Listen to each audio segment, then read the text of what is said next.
এই যে দেখতে পাচ্ছেন এগুলো কিন্তু বীজ লার্ভা, এগুলোই আমি খাপে বসাই।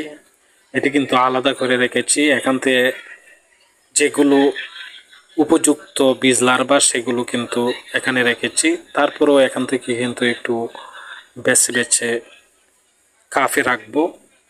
আর এগুলো থেকে একজনকে দিতে চাচ্ছি 1 কেজি বীজ লার্ভা।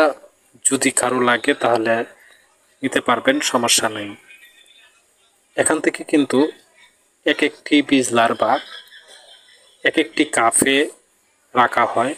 আর সেই কাপগুলো কিন্তু আমি এখানে ট্রেতে পরিণত করেছি। প্রত্যেকটি ট্রে কিন্তু 36টি ওয়ান টাইম কাপ দিয়ে তৈরি করেছি। এভাবে কিন্তু এখানে 500 পিউপা করার কাপ ট্রে করেছি, একের পর এক রেখে এখানে সিস্টেম করে রেখেছি।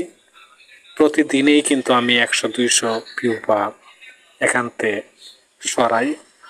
এখানে পাশে এই যে দেখাচ্ছি, দেখেন এই যে পিউপা হচ্ছে। গতকালকে কিন্তু আমি পিউপা সরিয়েছি, আবার নতুন লার্ভা এখানে রেখেছি।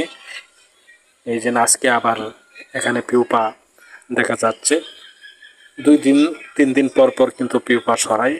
আর 2-3 দিন পর পর কিন্তু 100-200 করে এখানে পিউপা সরায় অন্য ট্রেতে রাখি। এই যে এখানে দেখতে পাচ্ছেন, এখানে কিন্তু পিউপা এনে এই ট্রেতে রাখি। এখানে কিন্তু প্রথম সাদা হয়, তারপর হলুদ হয়। যেগুলো হলুদ হয় সেগুলো কিন্তু আবার এখান থেকে সরিয়ে অন্য ট্রেতে নিয়ে যাই। এই যে দেখতে পাচ্ছেন হলুদ হয়েছে। এখানে কিন্তু একটি পিউপা দেখেন সাদা হয়েছে। প্রথম কিন্তু সাদা হয়, তারপর হলুদ হয়। আর এই হলুদ পিউপাগুলো কিন্তু এখান থেকে সরিয়ে আমি অন্য ট্রেতে সরিয়ে রাখি।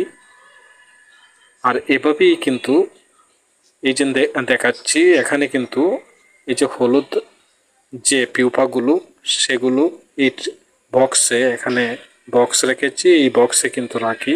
আর এখান থেকেই হলুদ পিউপা কালো হয়। কালো পিউপাগুলোই কিন্তু তারপর সপ্তাহ 10 দিন পর থেকেই কিন্তু ডিম দেওয়া শুরু করে।